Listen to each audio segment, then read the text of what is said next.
Hi, welcome to another episode of Bridging the Badge. I am Officer Lazaro Paulus, currently assigned with the Outreach Unit with the Las Cruces Police Department. Today, I have a special guest of the Las Cruces Fire Department. It's going to be Lieutenant Aranda. Lieutenant, thank you for being here. Good afternoon. Thank you for having me. I appreciate it. I think this is a pretty cool deal, getting us together. I think early in our career, that wasn't always the case. No, not really. Now bringing us together, I think it's a pretty cool thing, and I appreciate you having me on. Yeah, definitely. So 'tis the season, right? So you're here to kind of bless us up with some knowledge about fire safety, correct? That is correct. This time of year, I think for a lot of people, the holidays mean certain things, but for us, it means we better get our stuff together, ramp it up, and get ready for the next 2 months or so where those freak accidents tend to happen. Today, we're going to talk about, with Thanksgiving coming next week, turkey fryers. That's right. Christmas trees after that, extension cords, all those types of things that I think some of us take for granted, but for us, it's something that's important. So the first thing, right? We have Thanksgiving next week. Start with your cooking area. Make sure it's clean. Make sure there's not miscellaneous stuff thrown all over so we could trip and fall and those types of things. So in the culinary business, we call that mise en place. Everything in its place. Okay, I'll start using that. Okay, so mise en place. Okay, next, keep the cooking area away. Keep the kids away. Sometimes they do crazy things. They really do. We all have kids and understand that happens. So I think the biggest one for that is make sure we keep the fryer away from any structures, any fences, anything flammable. I think that's, if a fire does happen, if anything's around that area, right, that's flammable or can be, that's where the major issues happen. So make sure we're not indoors, make sure it's a well-ventilated area, make sure we're outdoors, out on the front, hopefully on some concrete or rocks, and that's where we'll have our turkey fryer. So if something does happen, it's isolated, and you could mitigate the situation. So question, so someone who isn't as fortunate to have grass or gravel, I just have dirt. Would that suffice? Me putting my turkey fryer out in the middle of dirt? Dirt will be fine. Yeah, okay. Dirt is definitely a way to put out a fire. So if it does go light on fire, kick some dirt on it and call 911. There we go. Okay. I guess I should also be mindful of pecan trees. I probably shouldn't put it directly under a pecan tree. I would not. Yeah. That's definitely not. Especially they're starting to change colors and the leaves are starting to fall, which are flammable. So. Extra crispy. For sure. Yeah, got to be careful with that. What else? Let's see. It says 10 to 15 feet away is the recommendation, right? If I could, I'd be further away. I know a lot of us that like to cook want to be close to, your utensils or your kitchen inside, but let's be mindful of that. Let's get it as far away as we can, and that way it's safe for everybody involved. Another thing is make sure your turkey is thawed, right? Yes. If you put a frozen turkey in some hot oil, it's probably not going to be a good thing. So I think you have to... I'm not a turkey expert, but I think it's a couple days. Make sure it thaws for a couple days. There's actually a lot of information out there online that tells you by the pound, like how long it's going to take, whether it's going to be defrosted in the refrigerator or you're going to run it under water. So that's probably something that someone should probably look up before dropping it in the oven or a deep fryer. Yeah, that's true. So read the directions. Be safe. Always follow directions. Of course, if anything does happen, any type of emergency, even if you may think it's not, don't hesitate, call 911. We'll come immediately and try to mitigate the situation. So for Thanksgiving, those are the main things. I know those types of situations don't always happen, but when they do, you have an open flame, you have propane, you have oil. So those are three major issues that can cause a fire and a major fire at that. So let's make sure we take every precaution that we can and really be mindful of the situation that we're in. So I got to ask you another question, like in regards to like cooking safety and all. How many calls do you get for people that maybe had a little too much to drink and probably shouldn't be operating a burner or a deep fryer? It's hard to say. They definitely do happen. I would say the ones that happen like that, probably that is the case. So obviously we want to, like I said, take full precautions. That means be mindful of every decision that you make before you start cooking. There's going to be a lot of people involved. And with a lot of people in the holidays comes, unfortunately, with sometimes drinking too much and making some questionable decisions. Yeah. And I got to admit, like, I'm just as guilty of that. I love cooking. And I think that, I can do more than one things. But then when you add alcohol to the equation, it kind of become forgetful. You forget, Absolutely. oh, I have that gravy that's browning right now, but I'm also over here trying to, stuff the turkey with stuffing. So I think that's also plays, people don't take that consideration. It's like you're trying to multitask, you're trying to get the dinner on the plate before the family gets there, having a little too much to drink, and next thing you know, something's burning. Or maybe watching the football. Or the football game, Get stuck in the football game. We're telling old school stories about college or something like that. So I think we just got to pay attention and be mindful of everything that we do. And unfortunately, mistakes happen, emergencies happen. That's part of our job.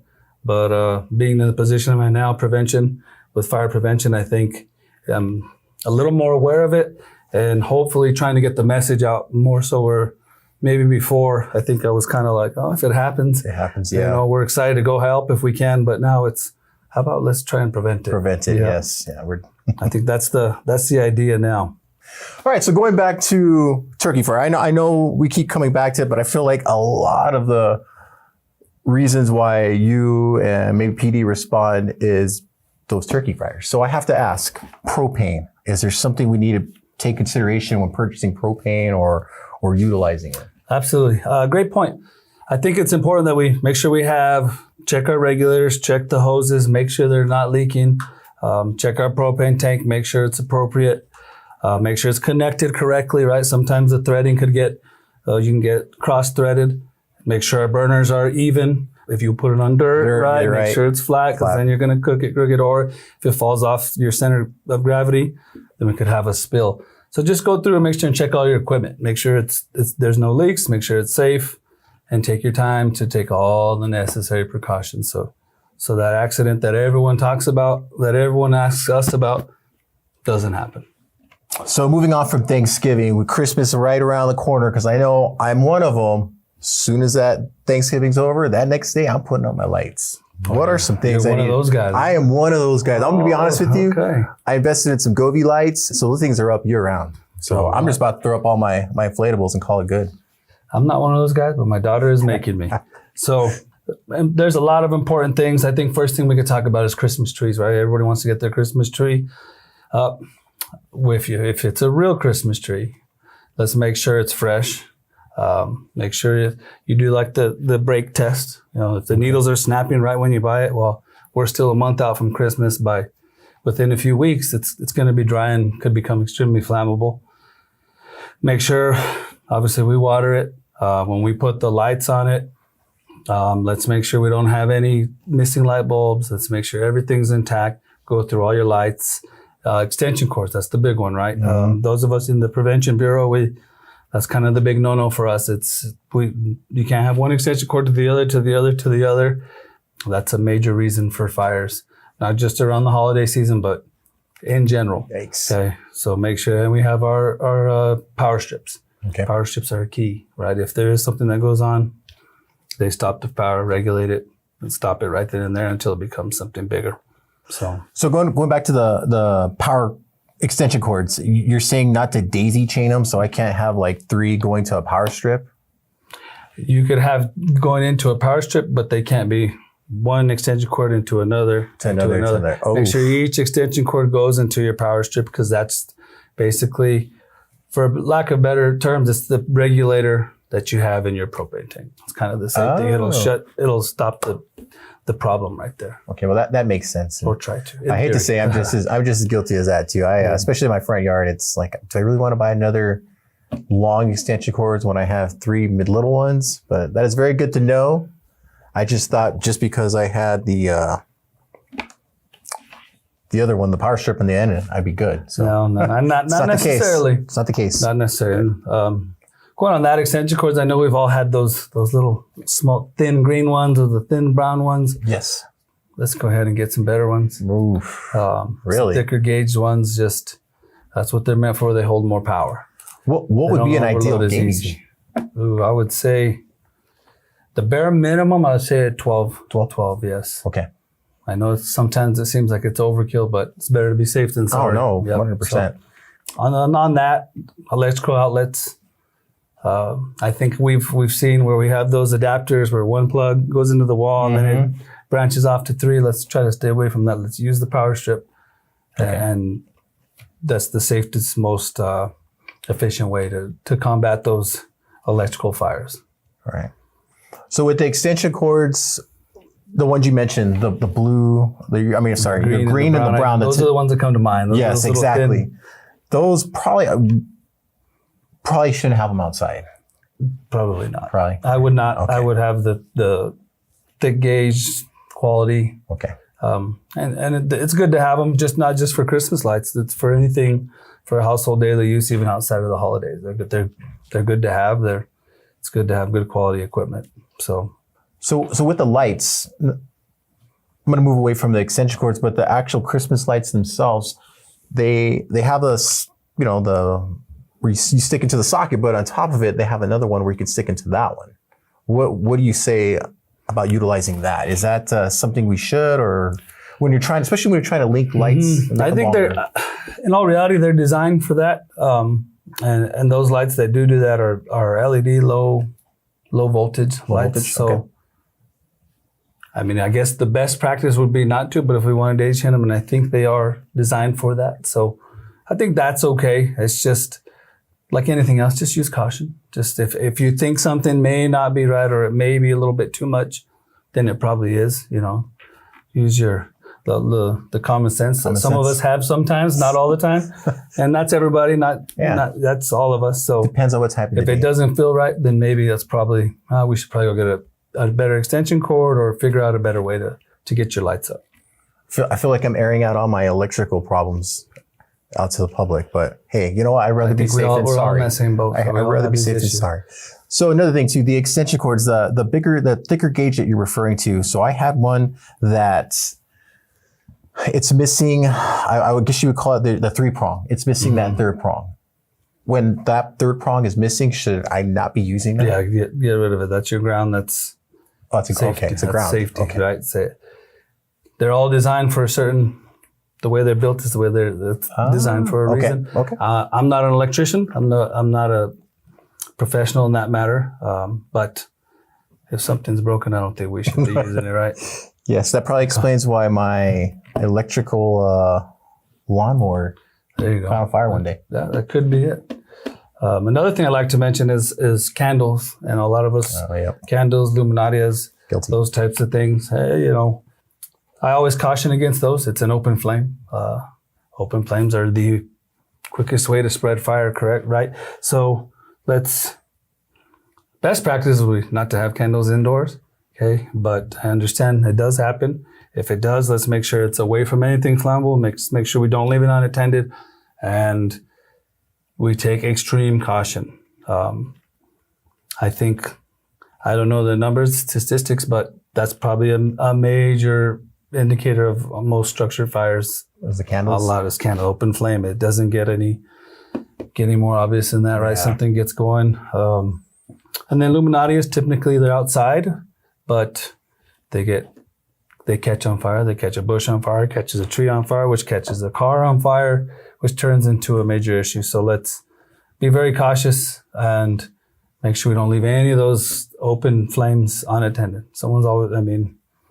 It's vital to our mission, right? Yeah. Preventing fires. Well, especially now with fall here and our grass that was once green is now yellow. Probably wouldn't be ideal to be going putting luminarias with open fire there. Yeah, probably wouldn't. I know, especially my grass. Like, it was green, but hey, fall's here. So yeah, the green is gone. The green is gone. Another thing, this is something very near and dear to me is space heaters. It's not necessarily a holiday thing, but it's a cold weather thing. I know a lot of people use those to heat their room or their bathrooms or whatever the case is, or sometimes maybe that's their only option. Unfortunately, I've been a part of a few fires that were where fatalities were involved because of a space heater. So that's something to me that I always warn people around me, even before I came to the prevention side of the department, is if you can, please do not use a space heater. But if that's all you got, make sure you're super, super safe with it. Keep it away from the blankets. Keep it away from anything flammable. I know they have like the tilt proof when it falls over at off level, it turns off, but maybe put them on top of something that's not like a block or something that's not flammable if they're going to use them. Again, please don't use space heaters. Please don't use space heaters. It's not safe. But if you do, please take every precautionary caution to keep them by themselves away from anything that could be flammable, because it's devastating, for lack of a better term. It was unfortunate, but it happens. It does. That's just here, and that's everywhere, right? I know I'm guilty of using it in my garage. I like to keep my garage a little warm when I'm in there working on stuff, and sometimes I forget about it, and I'm like, hey, what's that weird smell? And because they have a distinct smell. It's not necessarily a fire, but you can tell when the space heater is being utilized. It's like, oh, okay, I should probably go turn that off. Yeah, and especially garage is even a little more scary. You have gasoline in there. You have, whatever acetone, flammable stuff that can be in the air, not necessarily a liquid. It could be a gas that could catch fire and, cause a lot of devastation. So it's a scary thing for me. Well, it's some good information in regards to space heaters. So in the event that something does occur, one of these, whether it's the result of inadequate wiring, misuse of a turkey fryer, the space heater, what do you suggest when something like a fire erupts? First things first, call 911. Get the appropriate people there that are trained to handle something like that. With the turkey fryers, don't put water. Water is just going to magnify the situation. It's going to make it worse. We advise everyone to have a fire extinguisher, but that's an advantageous statement, right? Not everyone has them, but if you do, that would be the best. If you have a fire extinguisher, pull, aim, squeeze, and spray, put out the fire. But still call 911, we'll come. I mean, that's what we're here for. As far as Christmas trees, luminarias, all that, call 911 first. If you have water readily available, try to put some water on it, get out, be safe. Don't try to put yourself or your family or anybody around in a difficult situation, right? In a dangerous situation. That's what we're here for. It's what you guys are here for, to handle those situations that we're trained to. So, yeah, and I ask that because I know a lot of the times, we're very prideful. We want to just handle it ourselves. Yeah. But at the same time, once it gets to that point where, hey, the water hose isn't working, my fire extinguisher isn't working, I need to back off. I think that's the hardest part for a lot of people, because people want to go in there and it's like, well, I have my PlayStation 5 or what have you in there. I need to get that. That's for sure. I think we think of it, those of us in fire and PD, we think of it through a different lens. But the general public, we got to be safe with ourselves and our family first, and let the professionals come in and do the job. Don't try to be a hero or save something, and in the end, it may not be the outcome you want, right? So let's get 911 rolling, get us there as fast as we can. We know that you guys will probably beat us there with your fire extinguishers in your cars. They're a little bit faster. Yeah, it depends. So, yeah, make sure, first thing first, call 911, then get out of the house. If you think it's a problem or it's dangerous or you can't handle it, get out. Get everybody out and stay out. I know being on patrol and having to respond to like a fire in a trailer park, those were very devastating, because by the time we got there, it was already engulfed in. And just the thought of somebody trying to go in there for some piece of electronic or something, there's just absolutely no way they would have been able to get in there and get out. Absolutely. We always tell, when we do presentations at the schools, and we always tell the kids and parents, teachers, whoever, it's once you're out, you stay out. Don't go back in for a pet, for a toy, for anything. And especially, like you said, those mobile homes are super. They're matchboxes. They go up quick. So that's a huge point. Don't go back in. A lot of kids say they want to go back in for their cat or their dog or their pet, and that's what we're for. Exactly. I know time is of the essence, but please don't. I would advise everyone to not go back in. Just wait till we get there. We'll be there pretty quickly. Well, Lieutenant, I thank you for coming coming by and thank giving you for us having me. I appreciate giving it. us wealth of knowledge and kind of blessing us up with what like the do's and don'ts of this holiday season. So, Thank you for having me, and I appreciate it. And thank everybody for tuning in. And until the next time, farewell. Happy holidays. Thank you.